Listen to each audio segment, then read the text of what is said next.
thinking of reputation. You know, the reputation in the SEAL team is very important. I have fun with your reputation, you know, meaning I kind of have presented a reputation for you against your will in some cases of this level of cruising and relaxing and maybe not super overly concerned about work or anything like that. First of all, has that ever bothered you? No. Okay. Second of all, if it did bother you, how would you handle it? And I'm going to answer that right now. If it bothered you, the way to handle it would be the way you're handling it right now. Okay. So even if it bothered you right now secretly, and you were like, no, it doesn't bother me, that's the way to handle it. Yeah. So this is my advice, right? Keep it up. Yeah. If someone's, you know, harassing you about something, or they're doing something, saying something, and you don't like it, the worst thing you could do is let everyone know that you don't like it. This is like lesson day 1 of the SEAL teams. Yes, if you show that something bothers you, that's gonna stick. If you don't let it show that, then people will move on because it gets boring. Yeah. If I was making fun of you all the time, actually, the only reason I keep teasing you about this stuff is because it's funny. You laugh, I laugh. We're fun. It's funny. If you weren't laughing and I was just, then I probably would have moved on to something else to try and harass you out and try and find them some little chink in the armor to get through. Yeah. So reputations.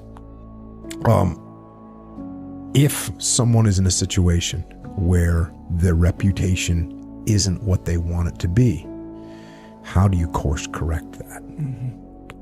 I'm going to say, first of all, you got to kind of own it. Meaning, hey, the reason I have this reputation is something that I'm doing is earning me this reputation. Yeah. A lot of times people think that, everyone just says that about me. They're against me. They're trying to make me look bad. And what is this? This is the opposite of extreme ownership. We're blaming other people. Which means you're not going to make any adjustments to whatever it is you're doing that's earning you this reputation in the first place. So your reputation didn't appear out of thin air. Your reputation actually came from something that you did. Unintentional, intentional, knowing, unknowing, but you did something that made people focus on this aspect of you. And that little aspect is now turned into a reputation. If you deny it, that's not me. No, that's not the right move. We have to actually take ownership of the reputation that we got. And if there's adjustments that need to be made to it, we need to adjust our behavior in order to adjust our reputation. Reputation is strategic, meaning it's a long-term item.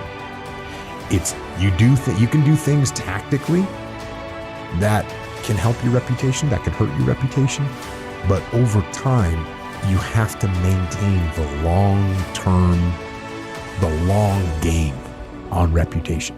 You can't be a slacker, work hard one day and think your reputation's gonna be good. Yeah.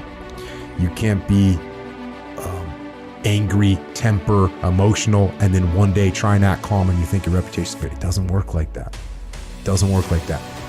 Reputation is a strategic thing that you need to think about. And you need to act strategic when it comes to how you carry yourself and how it's going to impact your reputation. That's the way it works. So if you notice, or you start to feel like your reputation is not where you want it to be, assess, own it, assess what corrections you need to make. By the way, I don't recommend radical changes where, I've been lazy, and one day I just come in and start working ultra hard. Because people don't, I'm not saying you can't do that, but everyone's going to kind of feel that. Everyone's going to kind of be like, oh, it doesn't seem like a lasting thing. It's a tactical move, but not a strategic move. It's a tactical move, it's not a strategic move. If you say, oh, hey, let me pick up that other shift continually. Let me take that extra shift for the long haul. Oh, you got that little project? I can take that thing. You want to go in and say, oh, I got the new shift, I got this, I got that. No, it's too much. People don't believe it. It's like a fad diet. Look, that's a tactical situation. They're in a prison. It's not a strategic move to do that. They weren't trying to say win the war with these by stacking these guys and stripping them naked and putting a dog leash. That wasn't good. That wasn't a strategic move, but it had a strategic impact, a negative strategic impact. So it's the same thing with our reputation. If you make dumb tactical moves that might not seem like a big deal to you, you might kind of shrug your shoulders and say, whatever. Oh, it doesn't matter if I just cut this corner right now. But if that little corner that you cut, some people, what's a big one? Like dishonesty.